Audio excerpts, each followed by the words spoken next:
What is going on, guys? Welcome back to Tactical Foul. My name is Tigo. That is my good friend, Kevin. And I know we've been gone for a while, but there has been a good reason. As you guys can see, I'm not in my normal studio. I've moved, School has started for the both of us, and very, very important semesters for the both of us. My second son, turned 1 year old. There was a lot of stuff. I went out of the country. Things happened, life happened, but boy, have we both been itching to get back to this. Kevin, how are you doing? You excited to be back? Dude, yeah, I've just been, and like you said, life hits you and you just get all sorts of responsibilities. And so this is a great disconnect, and I love talking about it, and I think I texted you the other day, man, like I've been itching to get back into soccer and get back into football, get back into, you know, talking about all this stuff that's been going on. I'm excited for so many aspects of the game right now, and so many predictions that we had made that, like, though it's too early to really tell, Mm-hmm. um, it's crazy how things have just kind of turned out, and some things you were right, some things I got right. Um, but I'm excited to get back into it. What about yourself, man? How you feeling? How's this? How's Dude, this happening? it's been a blast because like I said, it's just like this year is going to be fun. One, because we're doing this podcast, so there's an extra reason to watch the game and to pick up on all the things that are happening, which is super fun. But like, I don't know, there's so many storylines, and I don't want to beat around the bush. I think we should hop right into it. And I think one of the things that you're probably excited about, your favorite team extending your favorite manager, Arsenal, give Mikel Arteta a 3-year extension. Are you still lying to the audience and to yourself that you're a Barca fan? Is that what's happening? I am the biggest Barca fan you will ever meet. Okay, and I do think Arsenal's great, but I don't love Arsenal like I love Barcelona. We know this. Okay, we understand this, and but I did think that it was the right call. And if I was an Arsenal fan, I would have said, "Hey, that's what I wanted. That is a good idea." And let's talk about Arsenal, because they just had a huge injury blow. I mean, Odegaard coming out, man, injured. That's huge, huge, and it's gonna really affect their next six or so games that they're not gonna have him, and having Miko Marino as sort of his replacement also being injured. Man, like that's gonna be tough for them. It's gonna be tough for them to come into these 6 games. But I think that that's where Arteta is going to shine, and this is where you're gonna see why they renewed his contract. I think the renewal of the contract is a good idea from Arsenal, not because I think Arteta is all that great of a manager or anything like that, but You it's said that they should have sacked him last year, I think. no, yeah, but they didn't. Like, look, here's the reality. Here's the reality. The reason I'm changing my tune a little bit is because of the fact that, and we'll talk about Manchester City in a little bit here, but it is because of the fact that, well, Manchester City are about to be in a situation where we're about to get into the weeds of the 115 charges. Like, that case is going to start soon. But more importantly, you know who doesn't have a contract? Pep Guardiola. And that matters because you know who the perfect manager was to replace Pep Guardiola when he leaves City? It's Mikel Arteta. Because he is Pep Guardiola light. He would come into that system. He would change it very, very minutely. And Man City could go from being the super dominant team under Pep to a still dominant team under Pep light in Mikel Arteta. That would have been the perfect move for them. And if Mikel Arteta was on the final year of his deal and Pep is on the final year of his deal, it puts City in a position where they can have conversations with Mikel Arteta's representation to be like, come to City next year. We'll pay you more than Arsenal. We'll do all of those things. And this is a big blow, not because I think Arsenal, oh my God, they got to keep their manager and Arteta's such a good manager. And like, I don't think those things, but I think the blow is to City because now if Pep does decide to leave, where does City pivot? Who's the guy that comes in to take that City job and keeps the Manchester City dominance up? And so that's why I think the extension of him is pretty good. And because if Pep leaves City, the Premier League gets busted wide open. Arsenal would be in a great position to really compete with Liverpool, who, again, we'll talk about later, for the league champion spot, as well as Manchester City, because they're not going to be dominated by Pep Guardiola and his tactics.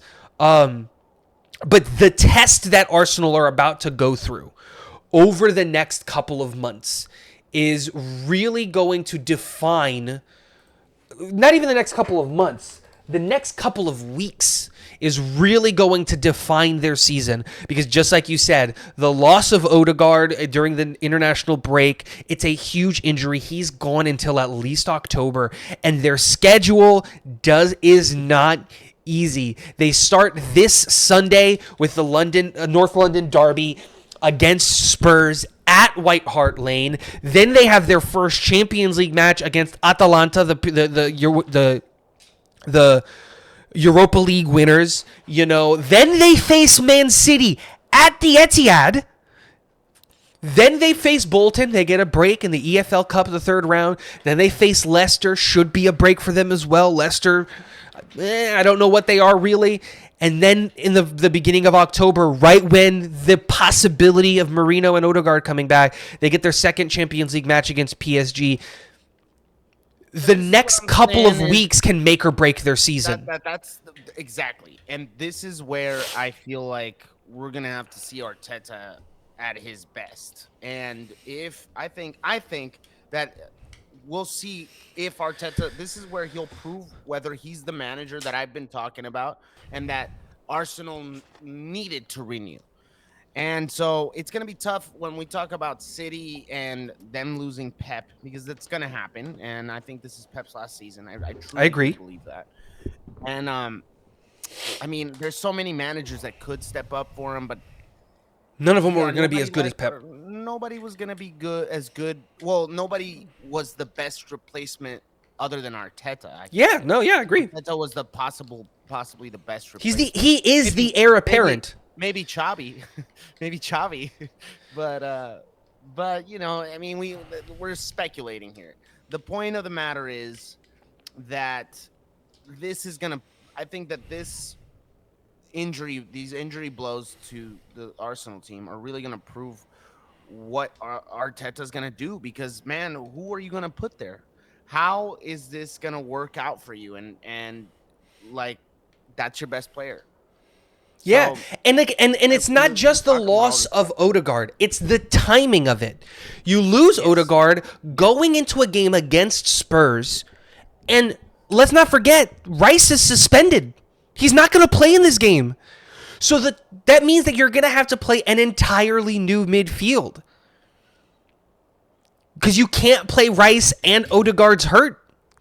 Like, this is where Arteta's going to prove whether or not he deserved the contract, is over the next couple of weeks. 100%. Can he go to the Etihad and get a result? Can he go to White Hart Lane missing two of their most important players and get a result?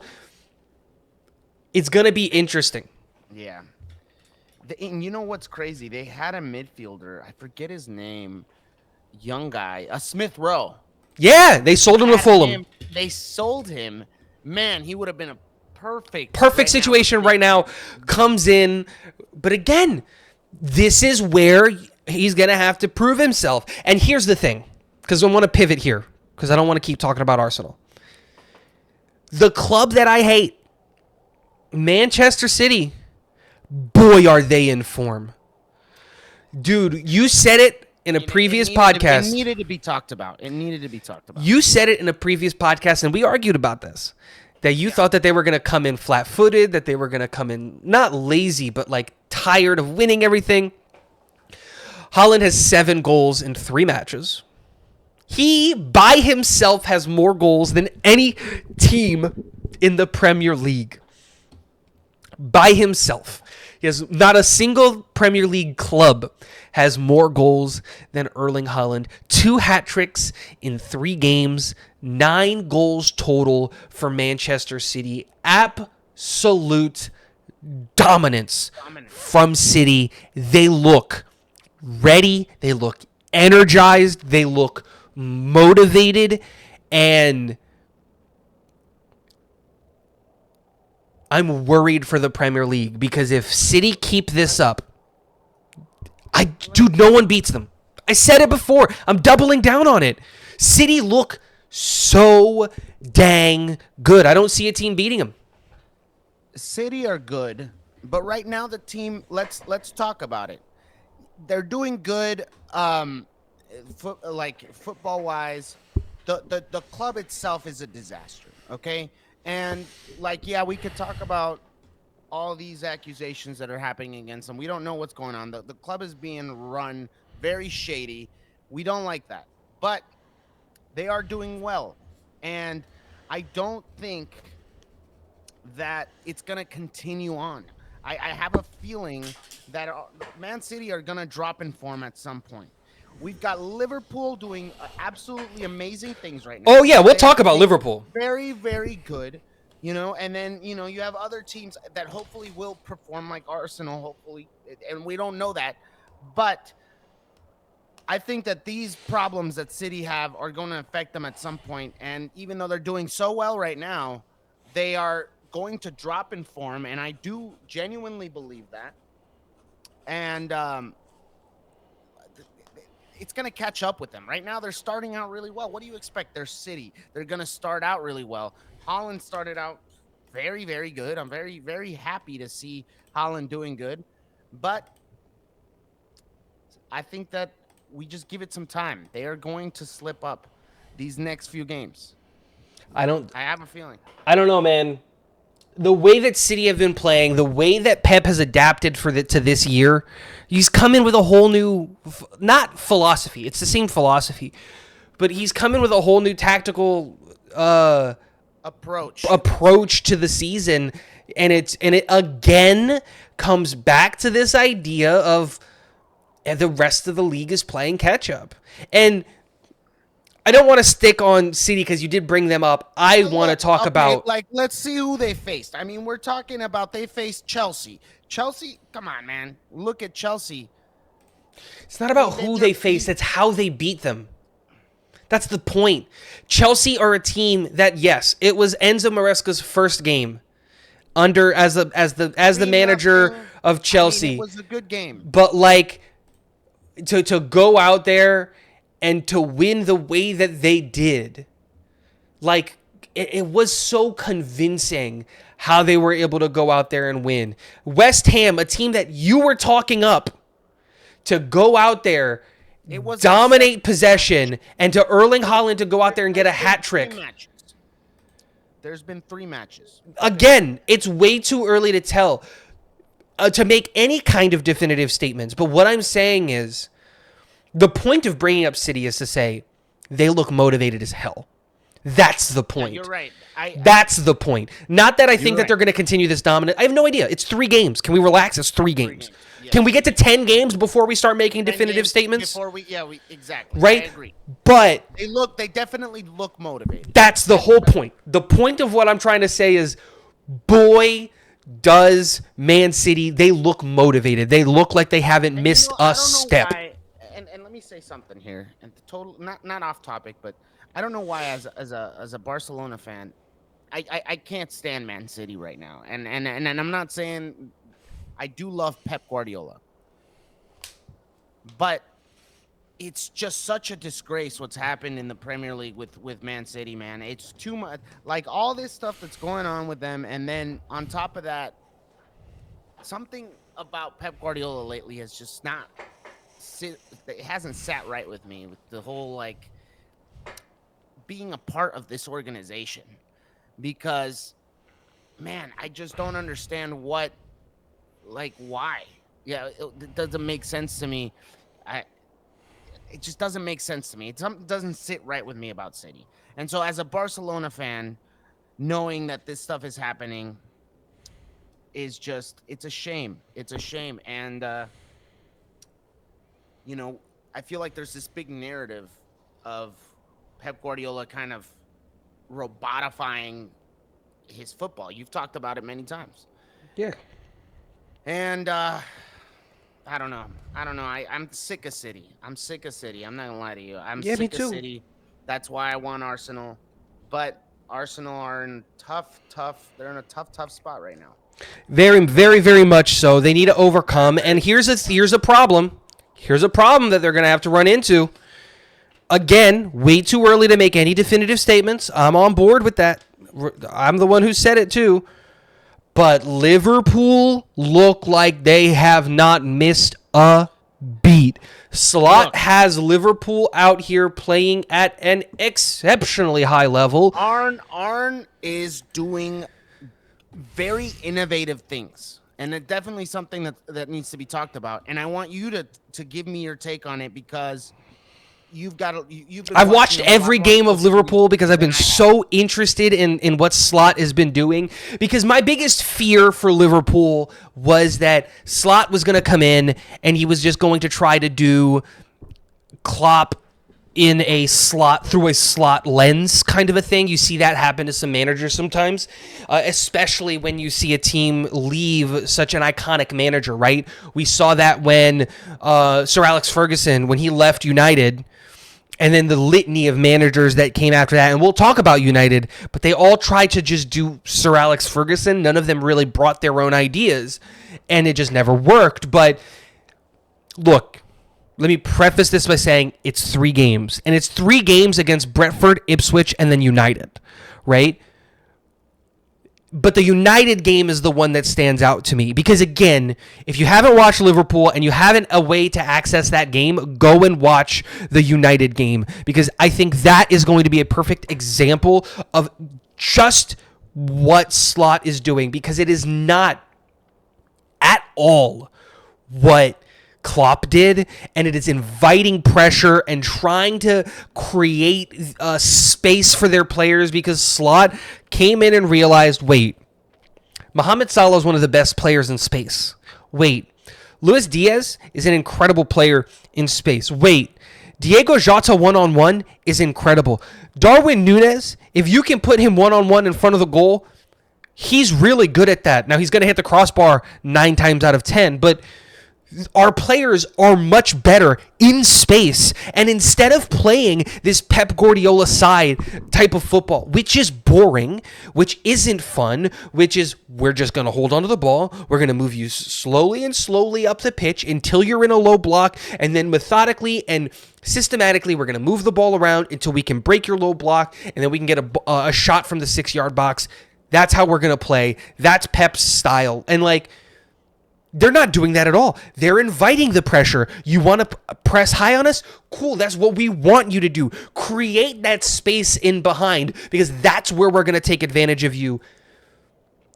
Slot has come in with tactics that I think really, really push the philosophies of a majority of the teams in the Premier League right now when you look at managers, especially teams in the top like the top 8 in the Premier League, where like Arsenal are playing that way, City are playing that way, Chelsea are playing that way. United aren't playing that way because they've changed to be more conservative because they're scared. I don't know what's going on with Ten Hag. We'll talk about him in a little bit.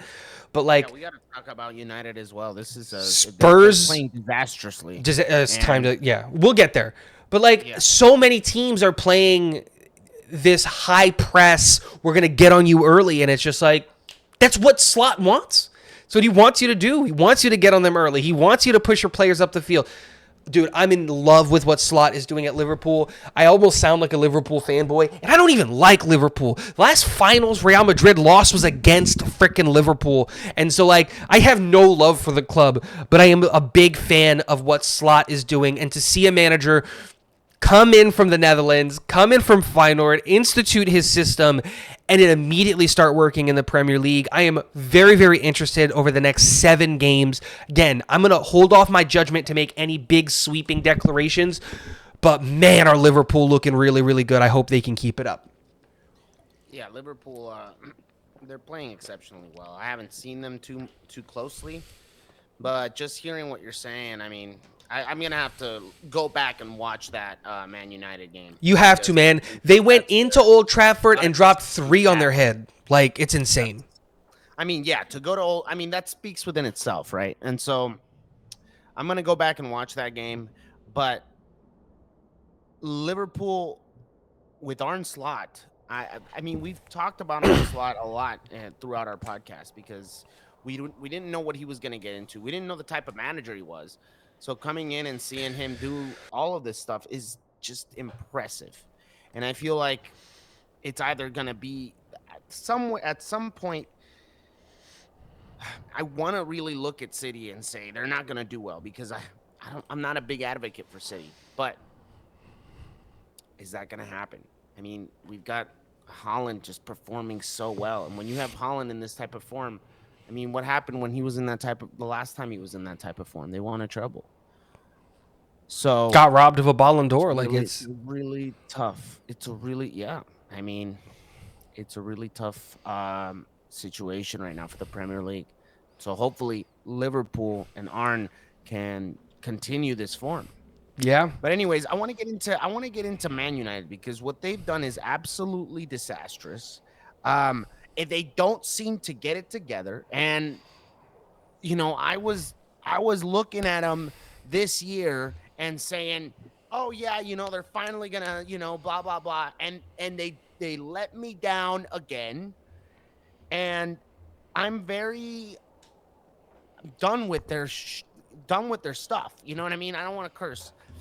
I'm very done with their stuff. What they're doing is absolutely just horrible. And we talked about the establishment. We talked about the management. We've talked about so many different things. First of all, let's talk about the management. They've spent a lot of money on players. I don't feel like they're being mismanaged because From business what side? wise, Like, from the manager as in business. Ten Hag, or from the I business don't. side? Well, the business side seems great. I mean, they're spending a lot of money on players. They seem like they have money.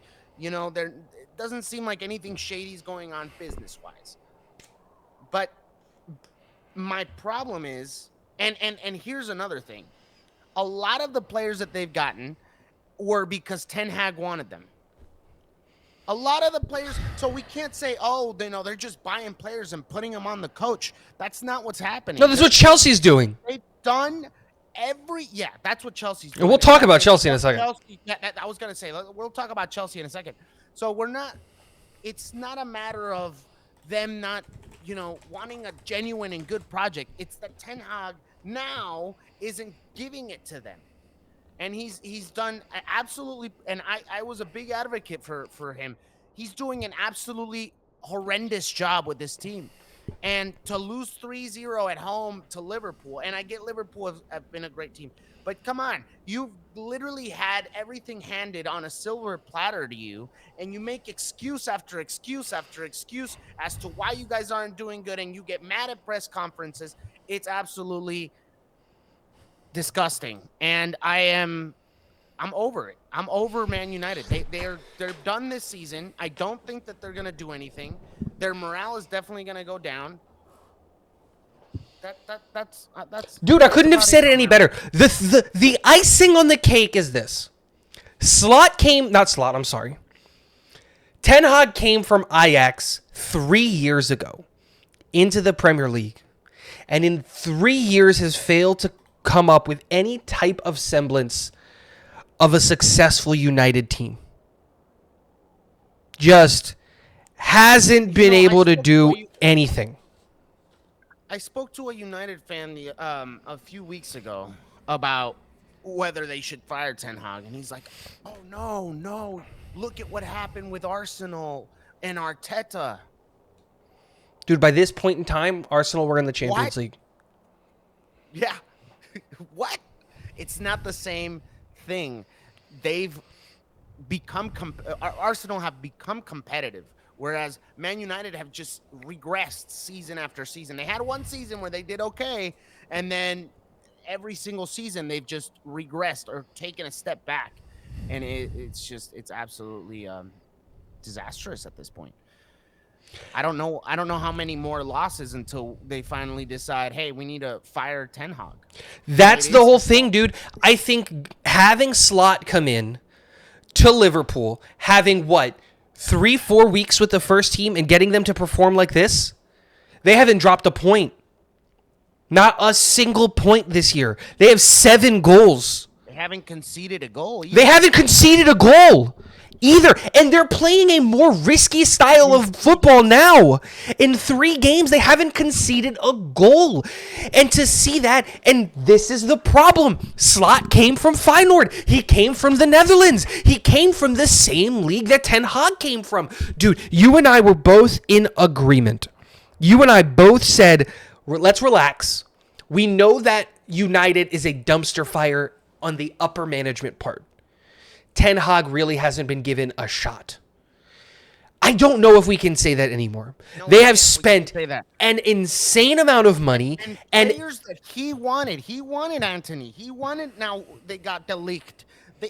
dude, he's trying to bring back the 2018-2019 Ajax team to the Premier League and hoping that it works. And here's the problem. United's ownership has let him do it, and it's not going to work. They're going to fire him, and now they're going to have to find a new coach who wants all of these guys and is going to have to try to figure out a way to make this work. Like, it's time to axe Ten Hag. The moment that you go into a press conference and this is what ruined it for me, was the press conference. It wasn't even losing to Slot, because that too, but it's going into a press conference and then yelling back at a reporter to be like, the only team that's won more trophies in the time that I've been at United than United is Manchester City, and then being like, oh, we won the FA Cup and like, dude, that's the standard for United now?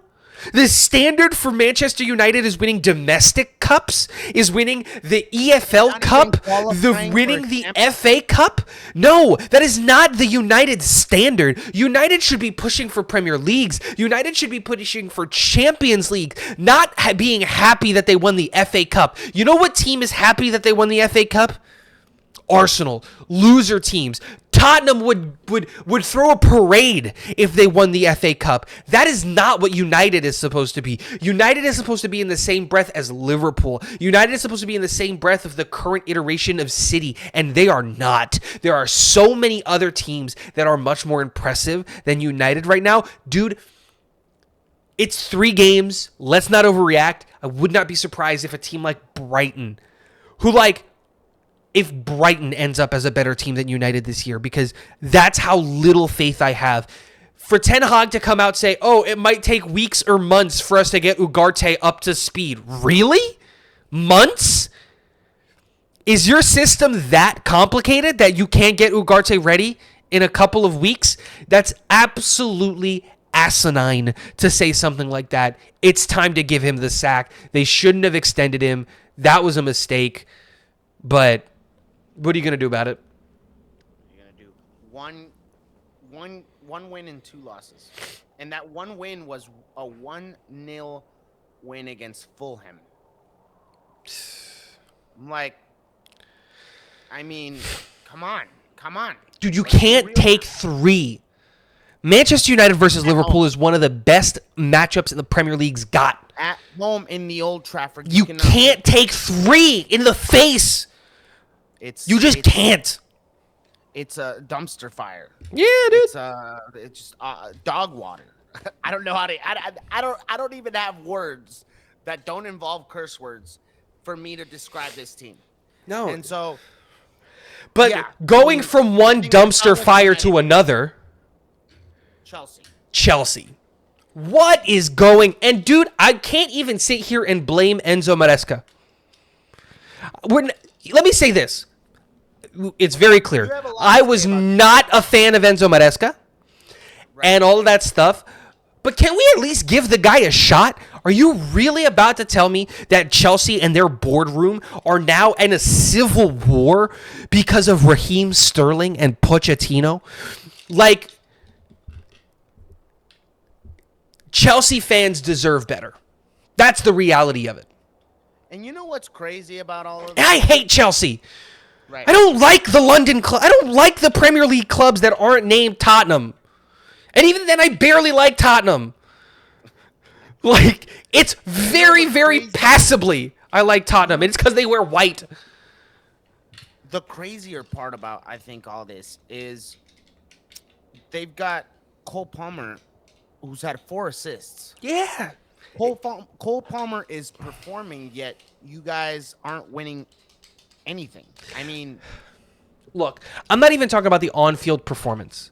Chelsea have had a rough start, and I don't just mean this in terms of like a rough start as in like I mean like their opponents have been like Chelsea have been given Wolves, Crystal Palace, and City. That's not an easy start, and they dominated Wolves. City was their first game. Yeah. He had to go to Papa's house. First game of the year. You had to go visit Papa to go get your SmackDown so that he could remind you who's boss, right?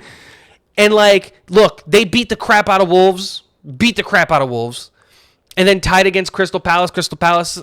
But like, the reason of bringing up Chelsea is not because of Maresca. It's not because of the team. It's not because of the performances that they're doing. I actually think that there was a lot of interesting storylines at Chelsea. Mark Gui and like all of the players that they acquired, and there is a lot. But you cannot hire a brand new manager and then immediately throw him to the fire, not because of the team, but because of the dysfunction of the ownership group. One owner trying to buy out another owner, one owner not even wanting this guy to be the manager, both owners could not agreeing on what they're going to do with Raheem Sterling, and it coming down to the last minute. Look, I have no faith that Enzo Maresca is going to work in the Premier League, but he's not being given a fair shot, especially if he has to deal with all of this ownership stuff, all of this crap that's going on. And if that bleeds into the locker room, we're looking at disastrous things going on at Chelsea. Dude, they don't have a shirt sponsor. I think they're the only team in the Premier League that doesn't have a shirt sponsor. That's unacceptable. That's a ton of money that you could just be bringing in for free. You're Chelsea. There's still no solution on the new stadium. They are now the 9th largest stadium in the Premier League. I'm sorry, if you're Chelsea, that's unacceptable. You have to have you either need to renovate Stamford Bridge or do something. There are so many things that are going on, and none of it can happen because the ownership group is just fighting within each other, boardroom battles. Like, it's so bad. It is so bad. I feel bad for Chelsea fans, and I hate Chelsea.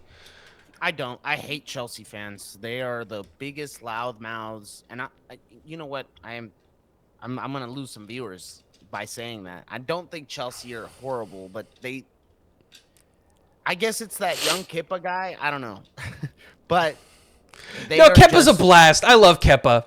Yeah, I love Kepa. Kepa's awesome. Shout out Kepa. I love Kepa. You piss me off with your little Chelsea are gonna win. Blah blah blah. Look, People think Chelsea are gonna lose to Arsenal. And then they go lose to Arsenal. Yeah, you know what? He's hilarious. No, he is. You just can't take him seriously. Yeah, you can't. And so, yeah, I don't know. I don't know if I feel necessarily bad for Chelsea. I've never liked Chelsea ever since that last season Pep Guardiola was in. I don't know if you know about that one Champions League loss where Fernando Torres scored like a last-minute goal against us, like on a BS counterattack. They were literally defending the entire game and somehow were able to pull like 4 goals on us.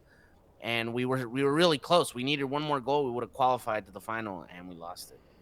So ever since then, I hate Chelsea. So I can't really say right now that I feel bad for them. No, I just feel bad for the fan base. This is yeah. It sucks to be in a situation. This is where, and then we'll transition to La Liga here with this. There's a ton of stories in the Premier League. We can't cover them all, and we've been dying to talk about our own teams. But this is where I think we benefit from the fact that we don't have ownership groups. Yeah. This is the benefit of not being a privately traded company. It's not privately owned.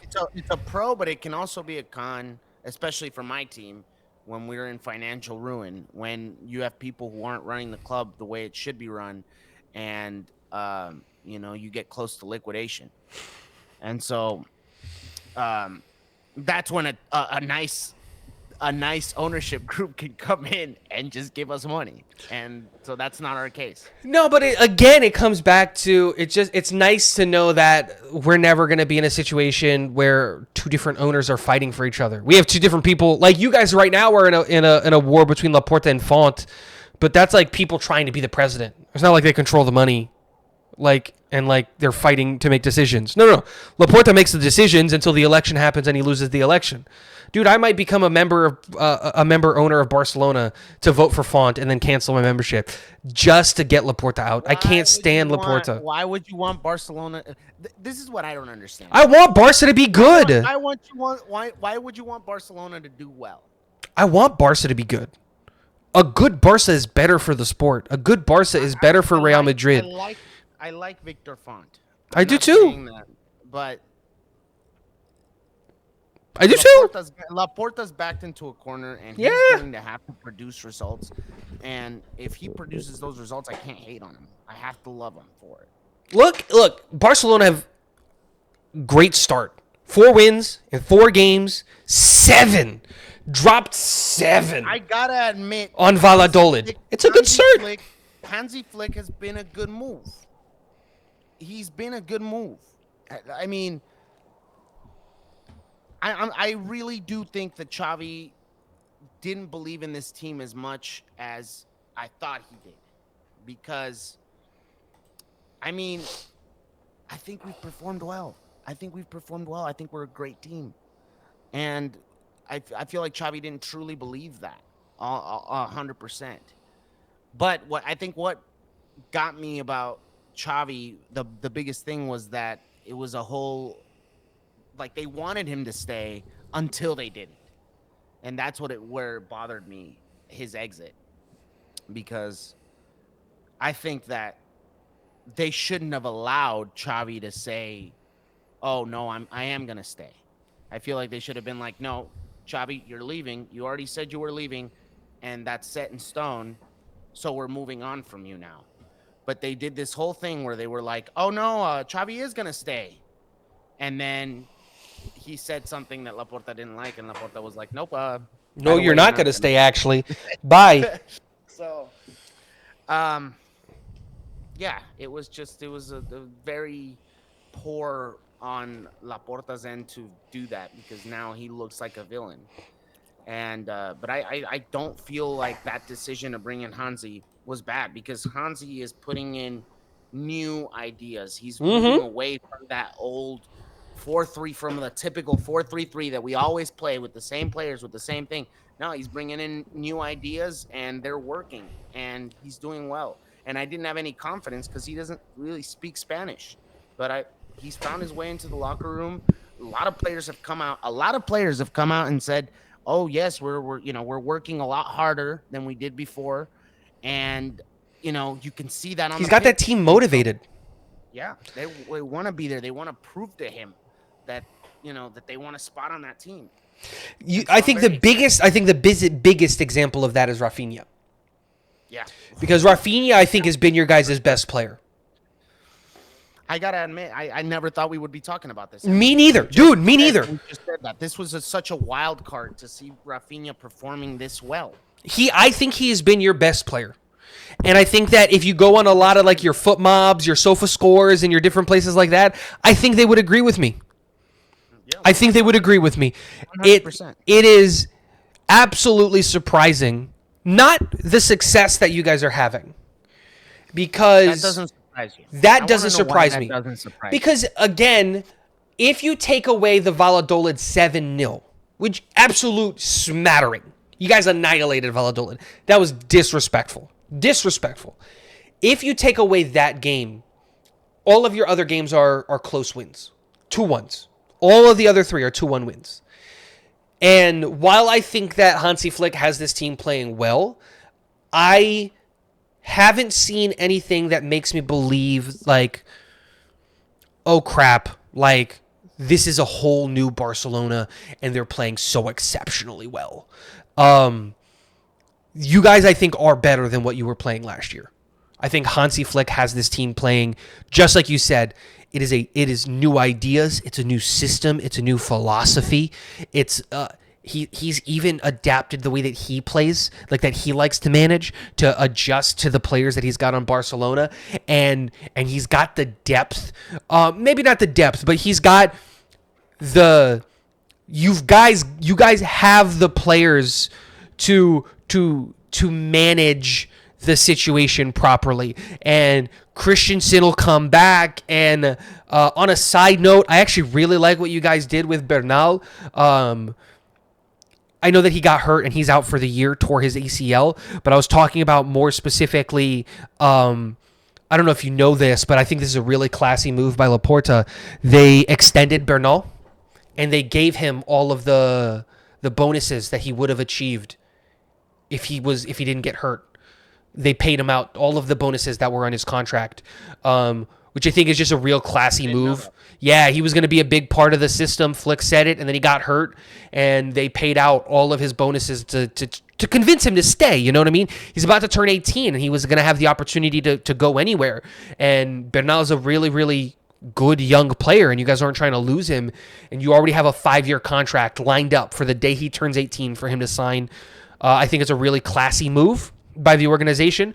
That's a side note, but I think that on that, you've got a lot of really interesting players that are eventually going to come back, that are going to be an injection to the team when Christensen comes back, when Araujo comes back, when De Jong comes back next month, you know? You just got Gavi back. Ansu Fati just got back. He's not game fit yet, but like he's practicing from what I understand. I'm excited to see Ansu Fati. And but again, like the thing is he's got the players now. Not now, but like it's the biggest concern was always, did you guys have the players? And he's really embraced the youngsters. He's really embraced the youth. And I think a moment that really made me kind of turn my head on Hansi Flick was game ends. You know what the first thing he did was after he shook the hand of the other manager? Was he went to go find Hector Fort after a win, pulled him in and was like, hey, you did great. Here are the things that we need to get. Like it's this idea of the job's not done. Just because the game's over, the job's not done. Dude, he's got the team playing motivated as hell, but you know what? I want to see more convincing wins. I want to see more Valladolid wins. You know what gets me from Hansi Flick? This is something that really would bother me about Xavi. And I have a lot of respect for Xavi. He and Deco said it best. He was a big part of this, of where we're at now. You know what I mean? Because he brought us in when we were at the lowest possible spot, and he brought us back to, you know, at least being able to compete, at least being back. Won a La Liga. You know, winning in La Liga. He was a huge part of, you know, this.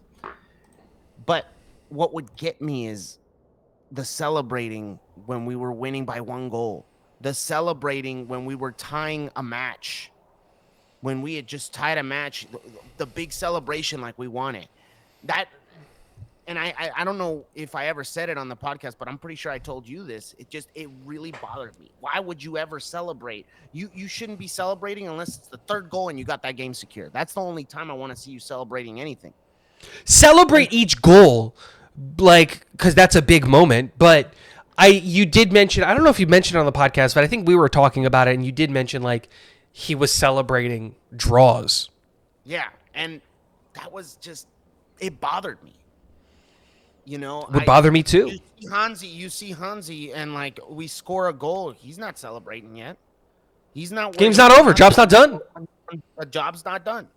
Once the you know, we got that like next goal, and he starts celebrating. But it's like, that's huge to me. We need a manager that expects more from the team, and that believes in the team, that believes that the team can do a lot better things than, you know, just drawing a match or just not losing.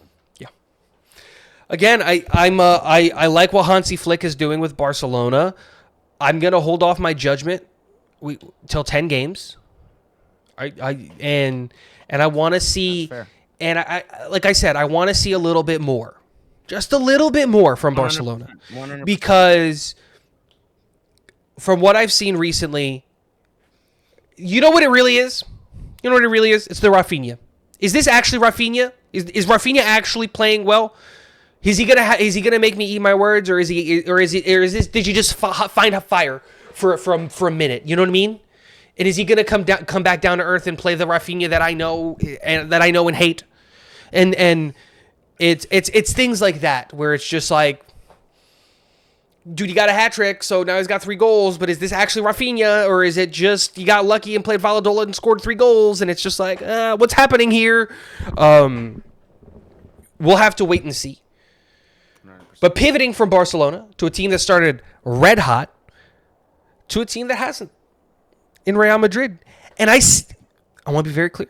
Did I not say this? I called it. I knew it. You said it, okay? I will give you that. You said that they weren't going to start out great. Because, I said in their first 5 games they were going to draw 3 of them. And I'm pretty close to being right. 2 draws. 2 draws in 4 games. 7 goals. And I want you to, because I've also watched Madrid. Yeah.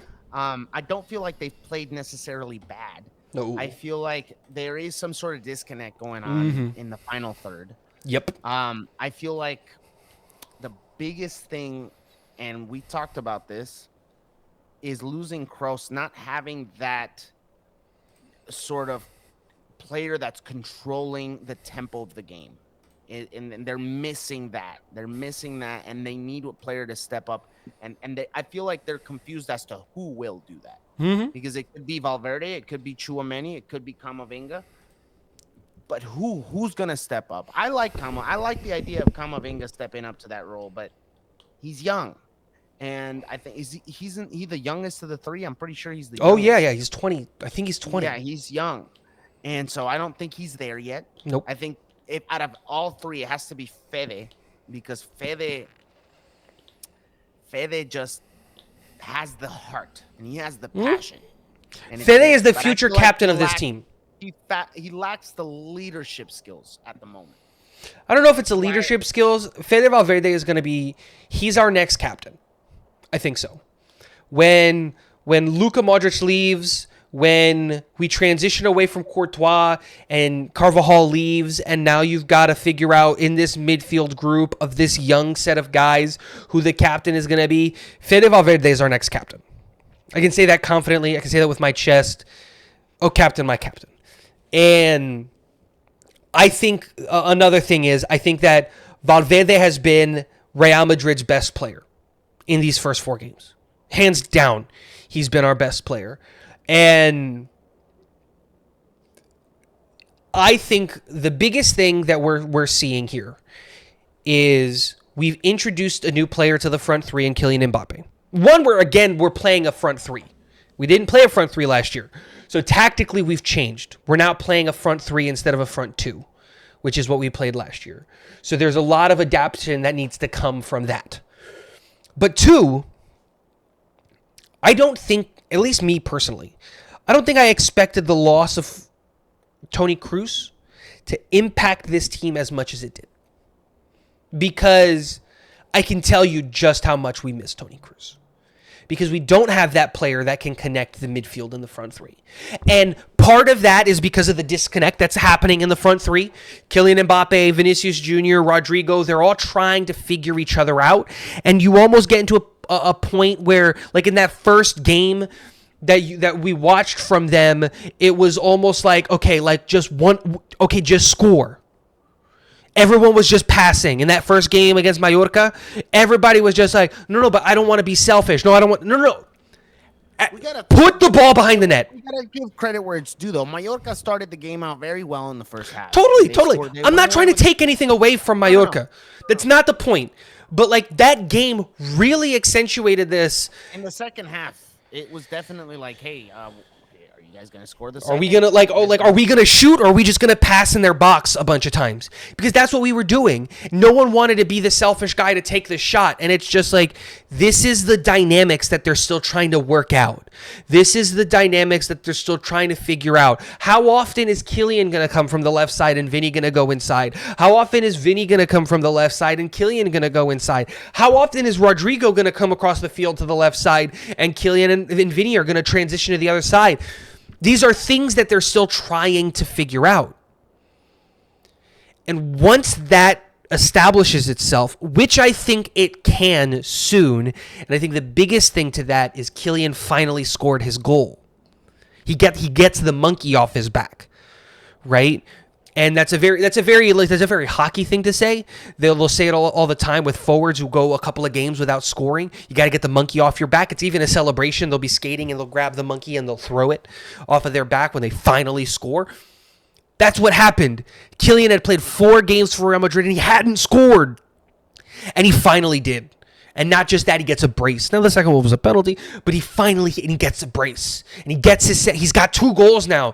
So I think with the monkey off of his back, you add in a really, really motivated Rodrigo because he got left off of the the top 30 list for the Ballon d'Ors, which is absolute BS that he wasn't on that list. That was very, very disappointing. That was ridiculous. This is again why I I don't like the Ballon d'Or, dude. It's a popularity contest. It's a biased popularity contest. Yeah.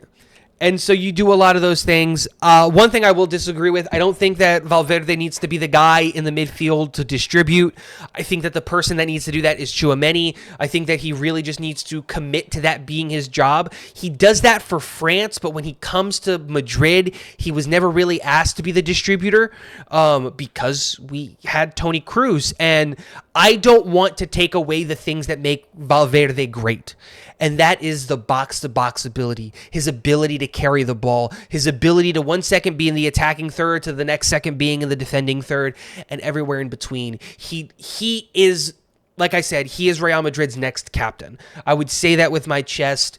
He has been our best player, and Toni Kroos could not have given the number 8 jersey to a better player. Fede has embodied what it means to wear the number 8, not just for Real Madrid, but as like the role of a number 8. And I don't want to take that away from him. If you haven't seen it, I don't know if you have, but Killian's first goal, that assist by Fede might just be better than the goal itself. It is. No, it is.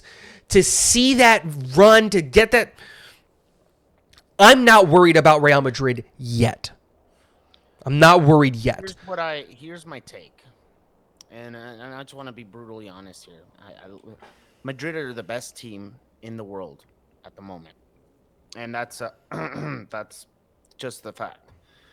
But I think there are certain managers that have a great idea and find success in it. And we're looking at a man like Carlo Ancelotti, who's absolutely very successful. Has found a lot of success in giving players freedom within Real Madrid. He also has tactical sense, but his main idea is like, you guys have the freedom to do what you need in the final third, and I will worry about where you guys are positioned defending. Now, not saying that's bad, but I feel like Carlo has used this time and time again, and it's been successful. But it's gonna die. I feel like it's gonna die out, and I feel like he's gonna. Something tells me that he's gonna struggle this season. And this is just my take on the first 4 or 5 games. It looks like his idea of like, he's gonna have to start taking more charge in like, hey, how we're gonna position, not giving players less creative freedom, because that's important. But he's gonna start. I feel like he's very confident in his team, and he's gonna. It seems like he's taking a little bit of a step back and letting them do what they need to do. And that's going to be an issue. He's going to have to in 10 games, we'll see. But he's gonna have to take charge and say, "Hey, no, you guys need to do this, this, and that," rather than just like, "Hey, do what you guys want to do up there because you're Vinny, Mbappe, Bellingham, and Rodrigo." Well, Bellingham's hurt until next month. Right. Bellingham's hurt, but I will say this. you get what I'm saying. I don't. You I understand what you're saying. Now, the reason I don't necessarily agree with it is specifically because of all the report. Again, I don't think you're as into the team as I am. Obviously, why would you No. be? But Carlo is not happy. No, He's not happy. with the team right now. And Right. Carlo is never the type of guy to put his dirty laundry on the field. That's never been the type of manager that he is. So you're not going to see him in the middle of on the sideline screaming and doing all this stuff. He's going to do all that stuff behind closed doors. I like that about him as a manager. What I like about Flick as well, because Flick is Yeah, very similar. very, very similar. But I can say with confidence right now, Carlo is not happy with the way that the team is playing, I see- and I he's see that going he's to not. crack the whip. I think he already has. That's what I'm saying. And But is he in time to do it? Because they found It's 4 success games. in him kind of just taking right now, right. That's why I said we got to wait 10 games. But last season he was able to kind of take a step back, and the team did well. But that's the thing. It's not about taking a step back. That's not what he does.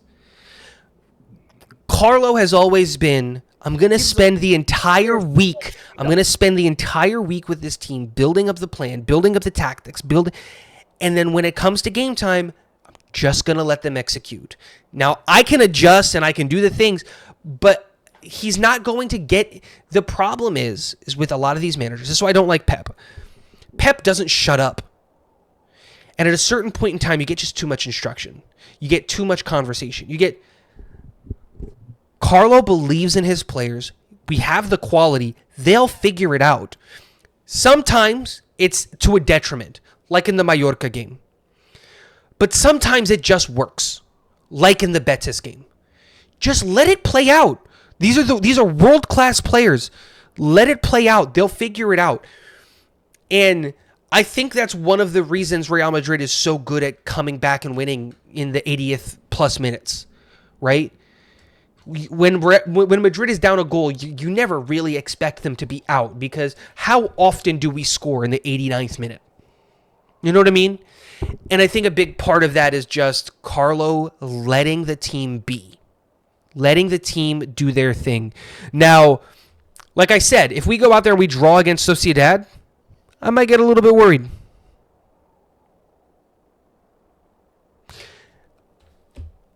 If we go out there and draw against Sociedad and then lose to Atletico Madrid, I might really get worried. I just don't think that's going to happen. I think that we've got a couple of games coming up. They're really, really good opponents for us. And yeah, Real Madrid has been hit with the injury bug. This is not an excuse. You got to play through the injuries. But I am just sitting here hoping and praying that all of our guys come back, and they come back quickly. Like Tchouaméni's out, Ceballos is out, Militao seems like he's not going to play. Camavinga's out, Mendy's out.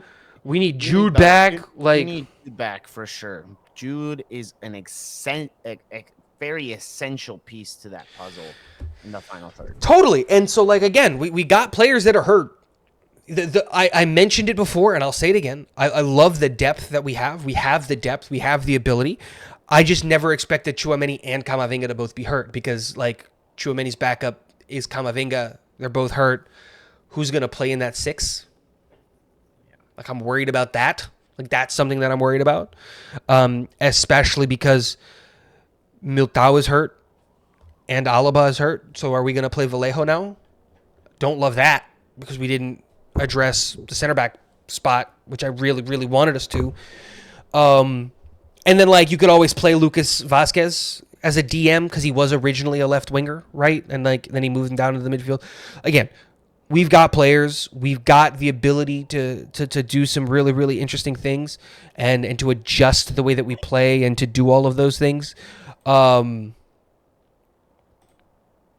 I'm really interested to see how we attack these next couple of weeks with these injuries because like Chouameni hurt, Kamavinga's hurt. Who drops into that role?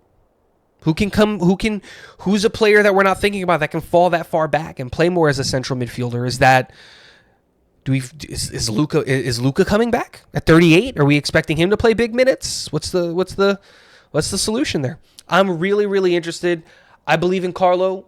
I believe in Davide. I'm not worried yet, but I'm almost there. I think that at 10 games is really That's yeah. all the stuff that is speculation until we get to the 10 games. 10 games is very important. Then we can start spitting facts because 4 games, I mean, it's not enough. Even 5 games would have been better.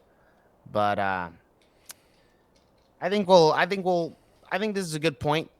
I think this is a good point to say that it's early and that we need to, just kind of reflect on what's happened these past 4 games and wait and see what happens in the next 10 games to really start making actual predictions and making actual,